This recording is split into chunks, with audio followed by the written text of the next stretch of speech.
Harsk is going to give this wand, being at the same location, to Lini. We don't want it. And we want to move now, because we don't want to be taking on Rip Nugget just yet.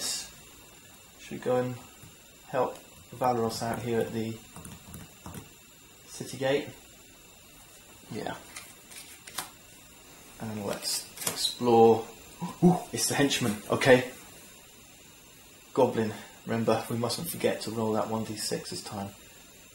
If undefeated, bury one item or one weapon. If defeated, immediately attempt to close the location.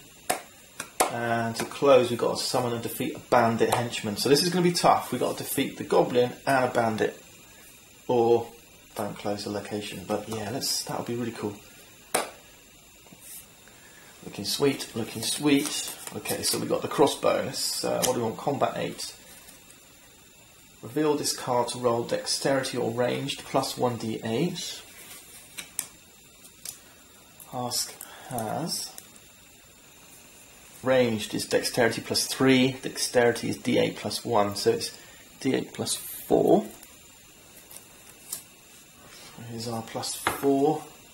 Here's our d8, and then the light crossbow, unfortunately, gives us 1d8. I do want to keep a little bit something back. I'm wondering about blessings, but remember, I've got to defeat the goblin and then defeat a bandit. I've got a couple of blessings here, but I can't use 2 blessings on the same combat. I can use one from Harsk and one from a different character. Just wondering whether to keep one for the next battle and one for the villain. Because our dice are pretty good. We only need an 8, so we need 4 off 2d8. Yeah, pretty easy. We do have Valeros here though, and Valeros can add 1d4 to another character's combat check at your location. That's another d4. We only need an 8. Yeah. Let's roll. Let's roll. I don't think we need anything else. We have 6, 7, 8, 9. Yeah, easy. Easy. Goblin, you're out of here. Let's not forget to roll our d6. Oh, it is a 1. Ah! Nasty. Why, that had to happen at some point.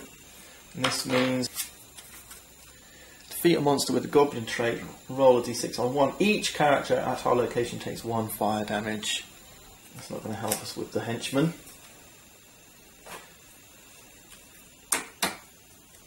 So we can now attempt to close the location, but we're going to have to take a bit of damage first. So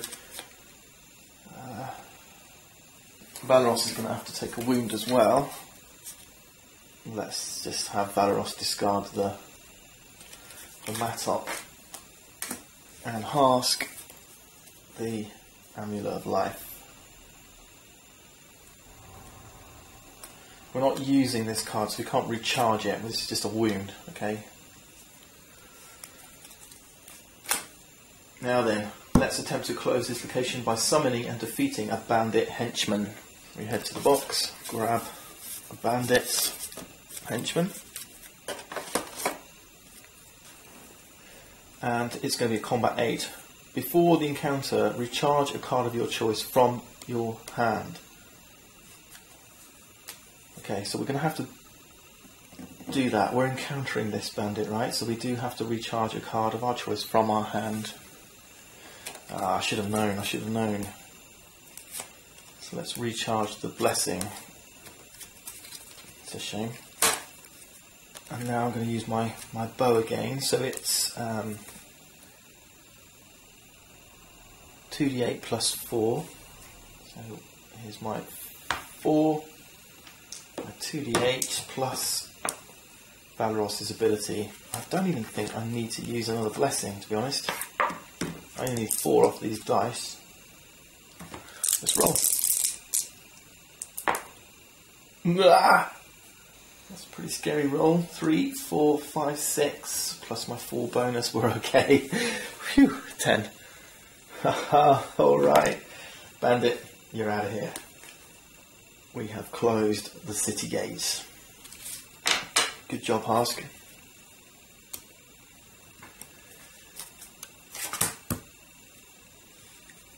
Incidentally, I know people want to know, there's a Codex, Trap Locker, Sage, Rat Swarm, easy, heavy crossbow, and a star knife, and a potion of ghostly form. Ooh, those would have been nice. The heavy crossbow would have given us a D10. Pretty neat. Okay, anyway, they're gone. That's what we would have won. And Harsk is done for the turn. We've closed 3 locations. We know our villain is here. All we need to do now is head off to the town square. We could even have Valeros go there and then have Harsk and Lini take on the villain next time. Let's draw Harsk back up to his hand size of 5. Blessing of Iomide, Scimitar, and a Blessing of the Gods. Pretty neat. Things are getting pretty exciting now with Valeros to play, and he's going to move over to the town square. All the sound and life of the community comes together at this well-trodden square at the heart of town. People of all walks enjoy themselves here as they go about their daily business, whether it be shopping for goods, hawking their wares, or meeting with friends. But even here, there are those who lurk in the shadows, eyeing marks for more nefarious purposes. My intention here is to have Valeros and Lini do very little. Valeros is going to stay here. Harsk is going to move in here and help Lini, but obviously Lini's turn's first. She doesn't want to explore. So I could just finish here, have Valeros do nothing, Lini do nothing, then Harsk come in and we take on the villain. But I'm wondering whether Harsk moves here. You know, we could wait another turn. We've got plenty of time. Now let's not muck about. Anyway, let's have Valeros encounter the town square. You never know. You might find a piece of loot. Let's see. Oh no, it's a monster. Rat Swarm. Oh, they're pretty nasty as well. If you do not defeat the Rat Swarm by at least 4, it gets shuffled back into the deck it came from. But it still counts as defeated. Alright, so we want combat 8. Alright, well I'm not going to mess about here. Let's grab our sword. It's melee plus 1d10. Valeros's melee is strength plus 3. His strength is d10 plus 1. That's another d10 plus 4. And we're looking for 8. Let's roll. I guess if this thing wounds us, we're in trouble, but let's roll. We only want 4 off these 2 dice. And we got it. We got 9, 5, and 4. That's 18. Easy job. Okay, the Rat Swarm disappears. Okay, let's leave it there. Valeros is going to draw back up to 4 cards. Masterwork Tools. Reveal this card to add 2 dice to your disable. Yeah, it helps us disable barriers, really. Okay, Lini. Lini is going to... She's got a hand size of 5. She could give one to Harsk. Yeah, that's a very good idea. Let's give Harsk the potion. Yeah, keep 5 cards. Do nothing is the name of the game. Now Harsk is moving to Sandpoint, and we're going to take on the villain. Rip Nugget and Stickfoot. Before the encounter, succeed at a stealth 9 check, or the difficulty to defeat Rip Nugget is increased by 2. Stealth, stealth, stealth. We don't have stealth, do we? No. We've got survival, perception, intelligence, fortitude, constitution, range, dexterity. Succeed at a stealth 9 check. If you don't have a skill, then it's a d4. Even with the blessings of the god, that's 2d4. Harsk's not really going to succeed at this. Blessing of Iamidi gives you non-combat charisma. Yeah, the difficulty is going to be increased by 2. Okay, so Rip Nugget's going to go up to 12. Before we take this guy on, we can have Valeros temporarily close this location. When closing the town square, we have to simply banish a card from our hand. Well, for the sake of the game, I've got no objections to getting rid of something like this wooden shield or these masterwork tools. In fact, I'm just going to get rid of the shield. Banish our shield. The shield goes back in the box. But it doesn't matter, it's only a basic piece of armour, so not a problem at all. So let's have Harsk use his bow or a scimitar.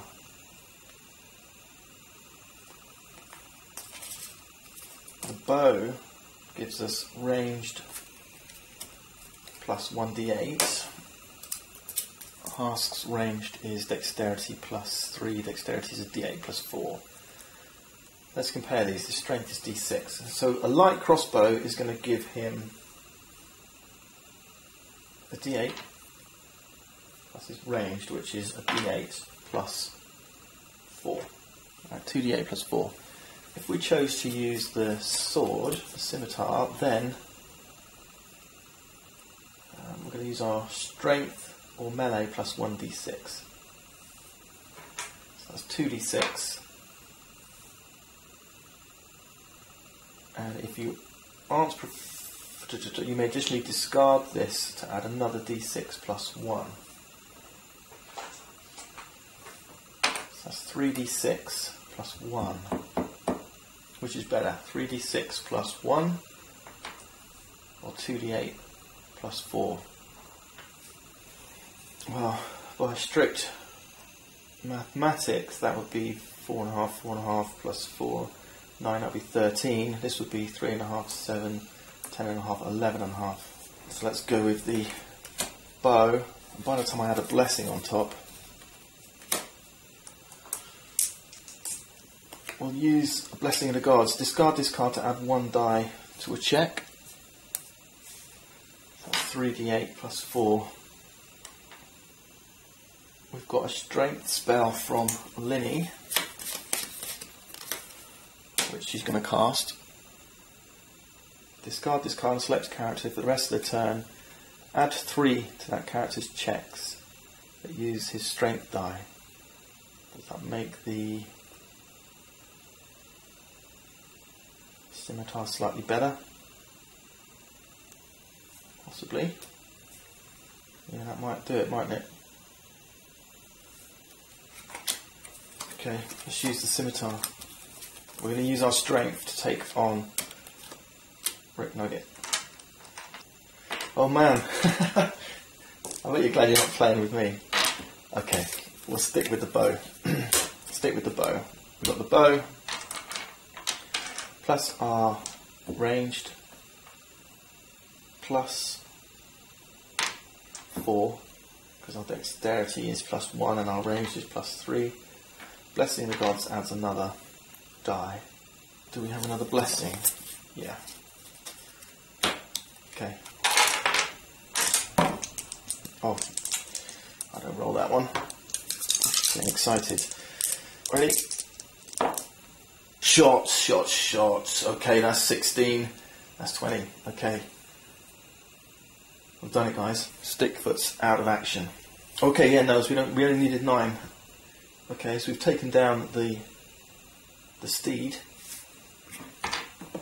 And now, I don't think we need Lini. I think Harsk can fire this second shot. We're going to use our bow again. So it's 2d8 plus 4. We can use another blessing because it's a separate combat check. 3d8, and this time the difficulty is increased by 2. Right, we do need 12 off these. So 8 off these 3 dice. Is there anything else we can do?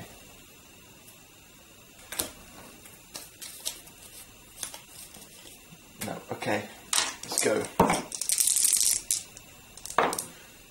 Ah, this looks bad.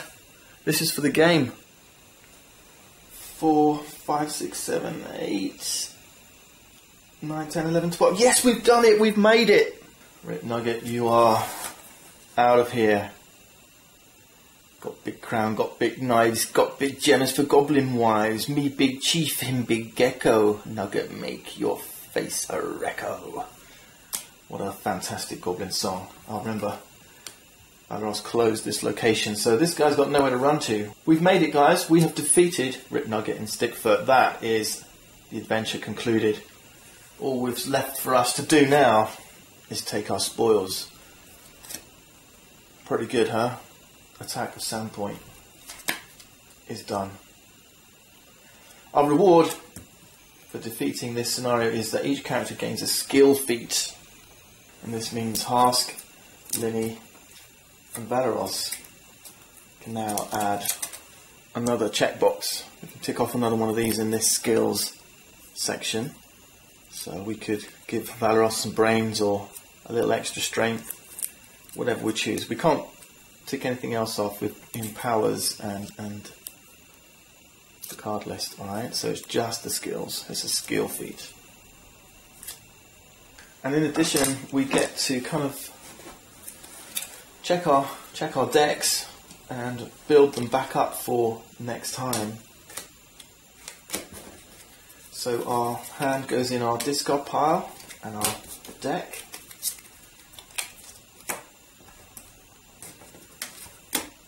And now we have to reconstruct our decks using just these cards. If we end up with any gaps, then we can go grab basics, just basics, nothing else, only basic cards from the box. So for example, Valros here is going to be a piece of armour short, but that's okay, we can just go and grab ourselves a piece of basic armour. Alright, I don't think we acquired very much as it goes, so I haven't really got much to show you there. But I'll be checking these decks between scenarios. You can exchange cards freely between your characters. So if, for example, Valros did manage to acquire a spell that he didn't use and can't use because his deck list says no spells. If he had acquired a spell, then he could at this point now pass it on to someone like Lini or Harsk. Well, I hope you've enjoyed the playthrough. I hope you've learned a few things and enjoyed some of the storytelling and those little elements of role-playing that come into the game. And like I said in the introduction, really, you'll get out of this game as much as you put into it. Sometimes you can be lucky, like I was there, and the game finishes sooner than you think. At other times, you know, those villains and henchmen might be right on the bottom of a location deck, and you'll never see them until you've got yourselves way through. But the compensation for having to search a location to find the cards you're looking for is that you will end up with more boons, and that means you're probably going to power up your decks a little bit more. And that's the trade-off, really. The more risk you have to face, the more risk there is that one of your characters will die, and if they die, I'm afraid that's your character done. You're back to a deck of just basic cards. When you build a new character, I'm looking forward now to taking my 3 companions on the next scenario of Burnt Offerings. Bye for now.